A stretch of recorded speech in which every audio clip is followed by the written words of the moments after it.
Friends, आप सभी कैसे हैं? मैं उम्मीद करता हूँ सभी ठीक होंगे। यहाँ फ्रेंड्स हम बात करने वाले हैं एक इम्पॉर्टेंट और एक इंटरेस्टिंग कॉन्सेप्ट के बारे में। इसका टाइटल है what is model, how to create and load inside application. बिल्कुल, यहाँ इस वीडियो में हम समझने वाले हैं all about the basics concept of model, जैसे कि मॉडल क्या है, कैसे क्रिएट करते हैं और क्रिएट करने के बाद किस तरीके से लोड कर सकते हैं। उससे पहले छोटी सी रिक्वेस्ट है, अगर आप इस चैनल पर नए हो, सब्सक्राइब नहीं किया है, फटाफट चैनल को सब्सक्राइब कर दीजिए। आपके सब्सक्राइब करने से मुझे प्यार और चैनल को सपोर्ट मिलता है। तो यहाँ फ्रेंड्स, मॉडल के बेसिक्स कॉन्सेप्ट को स्टार्ट करने के पहले हमें ये समझना होगा first thing first, what is model. तो जैसा कि हम जानते हैं ये एक PHP फ्रेमवर्क है। It works on MVC architecture. तो हमारे पास जो वर्ड है MVC, वहाँ M का मतलब है मॉडल। अगर हम समझे इस तरीके से कि ये हमारा एप्लीकेशन है और यहाँ पर कहीं दूर हमारे पास एक डेटाबेस है, तो इस एप्लीकेशन को ऑपरेशन परफॉर्म करना हो, जैसे कि insert statement, update statement, delete statement database के साथ, तो यहाँ फ्रेंड्स कहीं बीच में आने वाला है मॉडल जैसा कॉन्सेप्ट। तो कहने का मतलब है ये एप्लीकेशन इस डेटाबेस के साथ कनेक्ट होने वाला है यूजिंग मॉडल्स। तो मॉडल क्या है? सिंपल मॉडल एक लेयर है, एक इंटरफेस है, एक कॉन्सेप्ट है, जिस कॉन्सेप्ट को यूज करके हम परफॉर्म करते हैं अपने डेटाबेस ऑपरेशंस को। तो यहाँ फ्रेंड्स हम देखने वाले हैं कि इसे कैसे क्रिएट करते हैं। अगर उससे पहले जाएं ऐप फोल्डर के अंदर, तो हमारे पास एक फोल्डर है दैट इज मॉडल्स। फिलहाल ये ब्लैंक है, बट हम PHP Spark CLI कमांड को यूज करके हम क्रिएट करेंगे मॉडल क्लासेस। इस एप्लीकेशन के स्ट्रक्चर के अकॉर्डिंग जो मॉडल्स क्लास होंगे जो हम क्रिएट करने वाले हैं वो स्टोर होंगे हमारे इस फोल्डर के अंदर, और यूज करने के पहले हमें क्रिएट करना है उनका ऑब्जेक्ट। और उनका ऑब्जेक्ट एक बार हमने क्रिएट कर लिया, ऑब्जेक्ट के थ्रू हम सारे ऑपरेशंस को बिल्कुल ईजी तरीके से परफॉर्म कर सकते हैं। चलते हैं टर्मिनल के अंदर और यहाँ टाइप करने वाले हैं फर्स्ट PHP Spark। तो यहाँ फ्रेंड्स हमारे पास काफ़ी सारे कमांड्स के ग्रुप हैं। हम चाहे जनरेटर्स के अंदर, तो हम देख पाएंगे हमारे पास एक कमांड है दैट इज मेक मॉडल। तो हम देख पाएंगे generates a new model file. तो इस मेक मॉडल कमांड को यूज़ करके हम जनरेट कर पाएंगे मॉडल क्लास, जो कि स्टोर होने वाले हमारे इस फोल्डर के अंदर। एक बार हमने क्रिएट कर दिया, तो क्रिएट करने के बाद हम डेटाबेस ऑपरेशंस को कर सकते हैं। But before create, model class को क्रिएट करने के पहले हमें ये डिसाइड करना पड़ेगा कि इस डेटाबेस के अंदर से कौन से टेबल पे हमें काम करना है। जैसे कि हमारे पास इतने सारे टेबल्स हैं call employees, managers, projects and students. So model create करने के पहले हमें ये डिसाइड करना होता है, क्योंकि हर एक मॉडल जो हम क्रिएट करने वाले हैं वो होंगे फॉर स्पेसिफिक टेबल। जैसे कि एम्प्लॉय मॉडल होने वाले हमारे एम्प्लॉयज़ टेबल के लिए, manager model for managers table, projects model for projects table and student model for students table. तो इसी तरीके से मॉडल क्लास क्रिएट करने के पहले हमें ये डिसाइड करना होगा कि किस टेबल के साथ हमें ऑपरेशंस को परफॉर्म करना है। तो मान लेते हैं यहाँ हम ऑपरेशंस को करना चाहते हैं फॉर मैनेजर्स टेबल।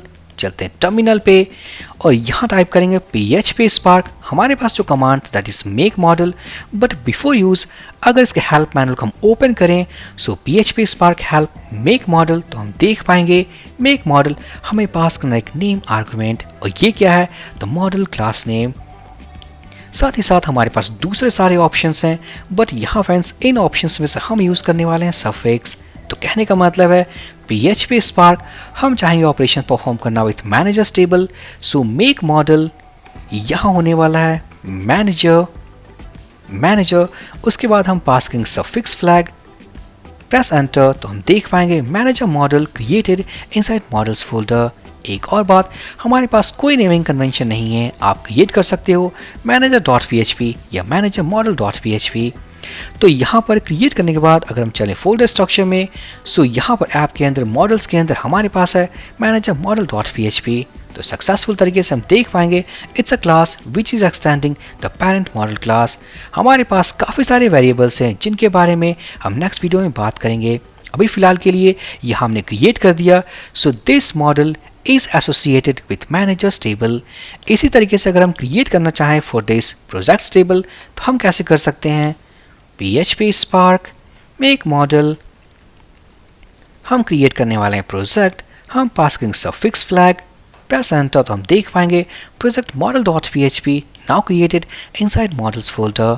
चलते हैं मॉडल्स फोल्डर के अंदर, हमारे पास एक और मॉडल है, तो हम देख पाएंगे this model class is associated with projects table.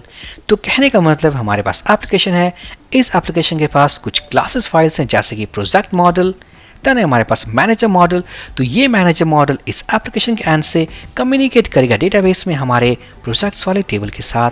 अगर बात करें यहाँ पर अगर हम लिख लें जैसे कि मैनेजर मॉडल ये कम्युनिकेट करने वाला है विथ मैनेजर्स टेबल। इसी तरीके से प्रोजेक्ट मॉडल कम्युनिकेट करने वाला है। This application has two model classes called manager model and project model. This model class will perform all the operations with managers table, और जो प्रोजेक्ट मॉडल है it will perform all the operations with projects table. अब कहने का मतलब है कैसे use करें इनको। चलते हैं कंट्रोलर क्लास के अंदर, किसी भी कंट्रोलर को हम ओपन कर लेंगे, फॉर एग्जांपल site.php। यहाँ से फर्स्ट हम सभी मेथड्स को रिमूव कर देते हैं। रिमूव करने के बाद जैसे कि पब्लिक फंक्शन गेट डेटा के नाम से एक मेथड क्रिएट कर लेंगे। अब हमें यूज़ करना है मॉडल क्लास, तो मान लेते हैं हम कॉल करना चाहेंगे फर्स्ट मैनेजर्स टेबल, तो उसके लिए हम यूज़ करेंगे यूज स्टेटमेंट। हमें जाना है ऐप फोल्डर के अंदर, उसके बाद हम जाएंगे मॉडल्स फोल्डर के अंदर, और यहाँ फ्रेंड्स है हमारे पास मैनेजर मॉडल। तो फाइनली मॉडल क्लास हमने इंपोर्ट कर लिया। इंपोर्ट करने के बाद हम जाएंगे इस मेथड के अंदर, सबसे पहले इसके ऑब्जेक्ट को क्रिएट करेंगे। एक बार हमने सक्सेसफुल तरीके से ऑब्जेक्ट को क्रिएट कर दिया, तो क्रिएट करने के बाद हम कोई भी ऑपरेशंस को आराम से परफॉर्म कर सकते हैं। सो यहाँ मैं क्रिएट करूँगा manager object equals to new and manager model. So successfully हमारे पास एक ऑब्जेक्ट है। अब इस ऑब्जेक्ट के थ्रू, इनके मेथड्स के थ्रू हम कम्युनिकेट कर सकते हैं विथ मैनेजर्स टेबल। तो मान लेते हैं हमें करना हो डेटा सेलेक्ट, तो data equals to manager model, और हम कॉल करने वाले हैं फाइंड ऑल मेथड। और हम इसे प्रिंट करते हैं। So echo PRE tag print R data. अब चलेंगे routes.php में, एक राउट को क्रिएट कर लेते हैं। सो routes.php अगर हम इस राउट को कॉपी कर लें, पेस्ट कर दें, और यहाँ होने वाला है मैनेजर्स।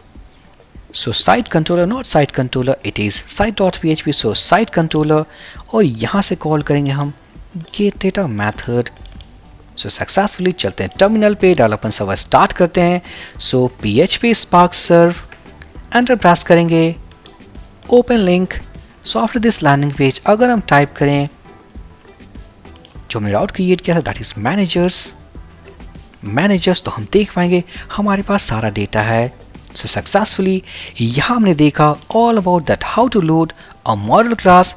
उसके बाद हमने क्रिएट किया एक इंस्टेंस, और यहाँ से फ्रेंड हमने कॉल किया find all method. So this is the first option to load a model class. हमारे पास दूसरा ऑप्शन भी है, अगर हम इसे कमेंट कर दें, कमेंट करने के बाद हम देख सकते हैं दिस इज अनडिफाइंड। तो हम क्या करेंगे, हम कॉल करेंगे एक मॉडल हेल्पर फंक्शन, और यहाँ पर हमें पास करना है मॉडल क्लास के नेम स्पेस को। सो कहने का मतलब है जो मॉडल हमने क्रिएट किया है दैट इज मैनेजर मॉडल, ये कहाँ स्टोर्ड है, this is stored inside app models. हम इसे कॉपी कर लेंगे, कॉपी करने के बाद हम इसे पास करेंगे सो ऐप मॉडल्स, और इसके बाद हम कॉल करेंगे मैनेजर मॉडल। सो फाइनली इस पाथ को यूज़ करके इसने क्रिएट किया एक ऑब्जेक्ट, और उस ऑब्जेक्ट से हमने कॉल किया फाइंड ऑल मैथड। सेव करने के बाद हम रीलोड करेंगे, तो हम देख पाएंगे exact same output we have for this alternative method. So यहाँ फ्रेंड्स हमने देखा all about the basics concept of model. Model क्या है, कैसे क्रिएट करते हैं, और किस तरीके से लोड कर सकते हैं। नेक्स्ट वीडियो में हम बात करेंगे all about the parameters what we have inside a model class. हम देख पाएंगे एक बार हमने मॉडल क्लास क्रिएट किया, क्रिएट करने के बाद हमारे पास काफ़ी सारे पैरामीटर्स हैं, तो ये क्या है, इनका क्या इंपॉर्टेंस रोल है, हम बात करेंगे नेक्स्ट वीडियो में। सो आई होप ये वीडियो काफ़ी इन्फॉर्मेटिव और इंपॉर्टेंट था फॉर मॉडल पर्सपेक्टिव। हम मिलते हैं अपने नेक्स्ट वीडियो में। So for this session guys, thank you for watching and have a great day.